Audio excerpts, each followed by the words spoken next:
नमस्कार। माता सविता आचार्यको युट्युब च्यानल र विभिन्न च्यानलबाट हेरेर बस्नुभएका आदरणीय दर्शकलाई धेरै धेरै स्वागत गर्दैछु।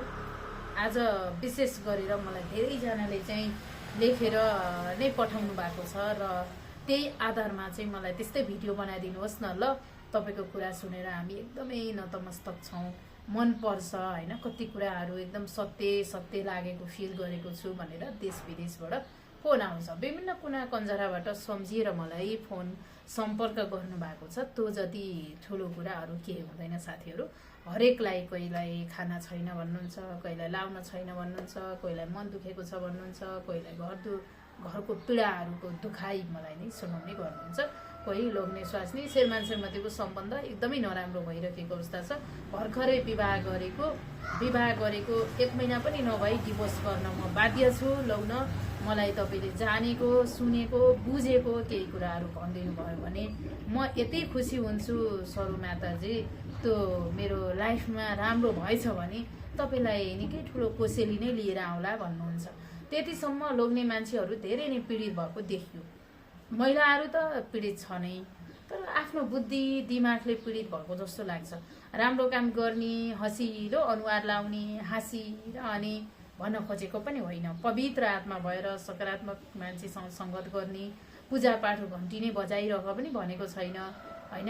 सासू ससुरा देवर जेठाजु छोराछोरी ककलाई कस्तो तरिकाले सम्मान मान राख्नुपर्छ, गुरु माता पितालाई त्यो तपाईहरुले जान्नुभएकै होला। मैले भनिराख्नै पर्दैन। तर मेरो त्यो टिका टिप्पणी कमेन्टको थोरै कुरा गर्दाखेरि त्यो कमेन्टभित्र गएर लेडिजहरू महिलाहरू, त्यसमा पनि हाम्रो जातको भनौँ न क्षेत्री ब्राह्मणहरू बाहुन क्षेत्रीहरू अलि बढी नै गए गुज्रेको देखियो। यहाँ तल देखाउन त मिल्दैन। आलु एकजनाले मलाई पठाइदिनु भएको थियो उसिनेर खान भनेर। त्यो आलु कुहिएर एउटा कुहिया ठाउँमा धेरै कुहिन्छ भनेको सुनेको त हो, तर बिरामी भयो बिचमा 1 महिना 1.5 महिना जस्तो म भर्खरै उठ्दै पनि छु। धेरै अन्तर्वार्ता दिए छैन, देख्नु भएकै होला तपाईले। त्यो आलु कुहिएर लगभग तपाईको 1 पाथी जति नै आलु कुहियो, हेर्नुहोस् है। त्यसपछि बाहिर ल्याएर राख्नु परेको अवस्था छ। रोप्ने बारी छैन, आफ्नो छैन। त्यो 2-3 आनामा के आउने कुरो पनि त हुँदैन हैन। त्यसले गर्दाखेरि धेरै मेरा दाजुभाइ दिदीबहिनीहरू ले हेरेर साथ दिनुभएको छ र सपोर्ट गरिदिनु भएको छ र मलाई चाहिँ केही जानकारी लिन चाहनु भएको छ।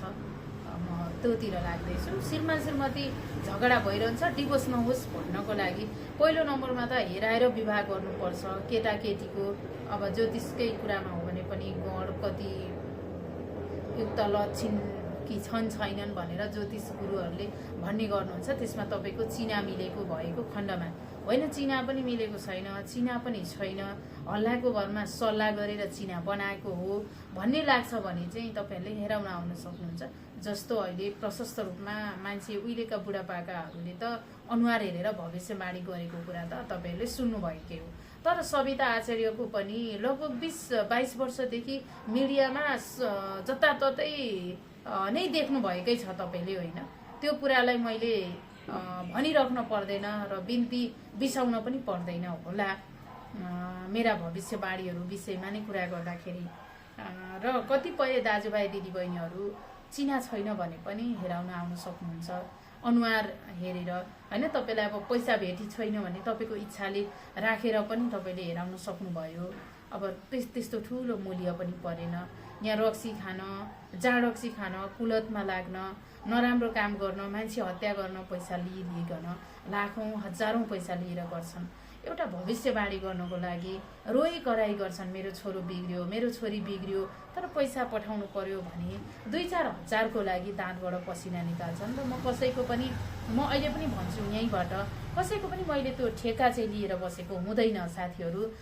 कसैको जिन्दगीको आफ्नो बाउआमाले त छोराछोरीको ठेका लिया हुँदैन। आफ्नो सही लाइनमा कर्म गरेर हिँड्दैन छोरो छोरी बिग्रिरहन्छ भने म त बाहिरको मान्छे हुँ होइन। अब एउटा वकिललाई भेट्न जाँदा पनि त त्यसको चार्ज छ, भेटी छ, त्यसले पनि आफ्नो सिस्टम छ। यति मिनेट भेटेको चाहिँ 2000 अथवा 1500 अथवा 1000 रुपियाँ भन्ने छ। मेरो त भेटेको होइन, भेटेको 1 रुपियाँ लाग्दैन। तपाईँ हेराउन चाहनुहुन्छ, तपाईँको परिवारको देखाउन चाहनुहुन्छ भने लाग्छ। मेरो पनि पैसा के गर्नु, उ त्यहाँ माग्दै हिँड्नेले दिनको 20,000 कमाउँछु भन्छ।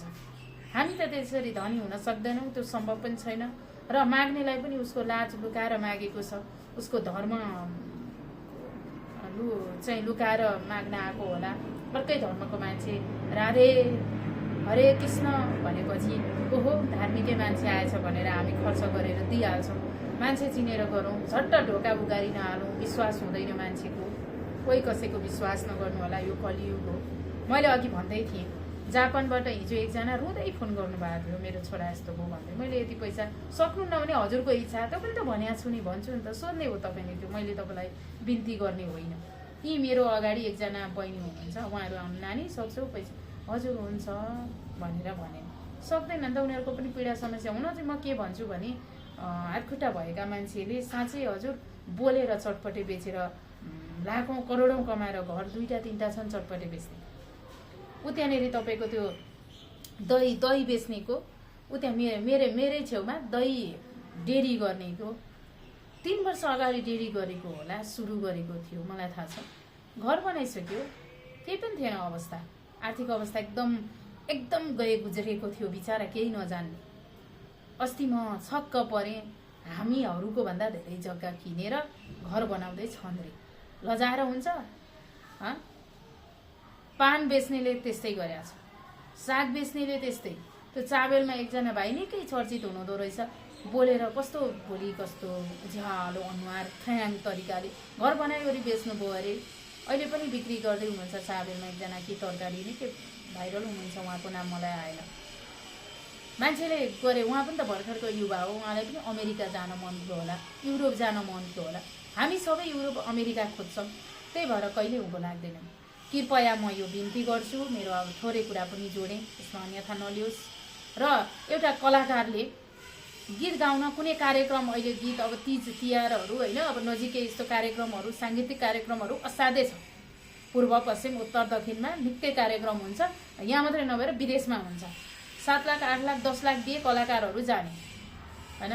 समीक्षा देश विदेश गइरहेको पनि देख्नु भएको छ, कति धेरै चर्चित होइन। समीक्षालाई गाली गर्ने पनि तपाईँहरू नै हो, मन परि बोल्ने पनि तपाईँहरू नै हो, फेरि ऊबाट बोलाएर कला लिएर पैसा असुल गर्ने पनि तपाईँहरू नै हो नि। फेरि समीक्षा अधिकारीको नामलाई कति गाली गर्नुभयो तपाईँ। समीक्षा एकछिन पनि बसेको देख्दैन म, देश विदेश धेरै के, अथवा भिजिटै मात्रै कति राम्रो त्यो भाग्यमा लिएर आएको मान्छेले त्यति धेरै गर्छ जस्तो लाग्छ मलाई। कर्ममा लिएर पनि आउनुपर्छ, भाग्यमा पनि हुनुपर्छ, बराबरी हुनुपर्छ। अब जस्तो मैले आजभन्दा धेरै वर्ष 10-12 वर्ष अगाडि एकजना गायिकालाई सोधेको थिएँ, तपाईँको कार्यक्रम फलानु सुदूरपश्चिमाञ्चलमा छ क्यारी, हामीलाई पालो अलि अगाडि दिनु होला, यो भिडमा म कुर्न सक्दिनँ, मेरो त 1 बजे फ्लाइट छ, यस्तो यस्तो छ, 4 बजे 3:30 4 बजे त मैले त पुग्नुपर्छ कार्यक्रममा भन्नु। कति हुन्छ भनेर सोद्धाखेरि मैले भन्दै हुन्थ्यो 4-5 लाख, 4 लाख कति हजार, 5 लाख कति हजार, 7 लाख नेपालकै, त्यसमा पनि 1 घन्टा या आधी घन्टा स्टेजमा। कलाकार हो, उसले कला देखाउँछ भन्ने लाग्छ त तिर्नुहुन्छ त। जाँड खाएर नाचेको, नाङ्गे भुतुङ्गे भएको, उफ्रिएको भिडियो हेर्नको लागि त वाह गर्दै पैसा पेमेन्ट गर्नुहुन्छ, तिर्नुहुन्छ। यहाँ त लाखको कुरा पनि होइन, 1000 पनि त्यस्तो ठुलो 1000 होइन क्या। एकजना बराबर होइन, एकजनाले 5000 10,000 बाहिरबाट विदेशबाट पठाउला, 20,000 पठाउला, तर वर्षौँ फ्रीमा हेराउन पाउँछ, सबै परिवारको पाउँछ। बडो अचम्मको कुरा होइन त यो। त्यस कारणले गर्दा मलाई मान्छेले जसले चिनेको छ, छर्लङ्ग बत्ती जस्तै छु म, चिनेको छैन। म करकापले कसैलाई आउनुहोस् मेरो बिन्ती पनि छैन। म आफै पनि अहिले रेस्टमा छु, ढाडको समस्या 2-4 वर्षदेखि यो छ। बसेर हेर्न नसक्ने, उठेर भए बोल्न गर्न सक्ने, बस्नुपर्छ, मेरो कामै त्यही हो हजुर।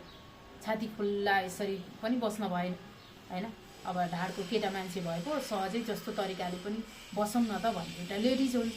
कहिले महिनावारी हुन्छ, कहिले ढाडको समस्या, कहिले मानसिक समस्या आइरहेका हुन्छन्, विभिन्न तनावका फोनहरू आउँछन्, कहिले कसले ठग्यो, कहिले कसले लुट्यो, कहिले खायो माताजी लौ न, त्यसलाई के हो त। दुनियाँको पीडा मेरो दिमागमा भरिपूर्ण भएर बसेको अवस्था छ। त्यसैले यो सबैलाई मिलाउन सक्नु, कलियुगमा यो कर्म गर्न सक्नु भनेको भगवानले दिएको अलौकिक शक्तिलाई नै हामीले ठहर्नुपर्छ, ठहर गर्नुपर्छ र मान्नुपर्छ।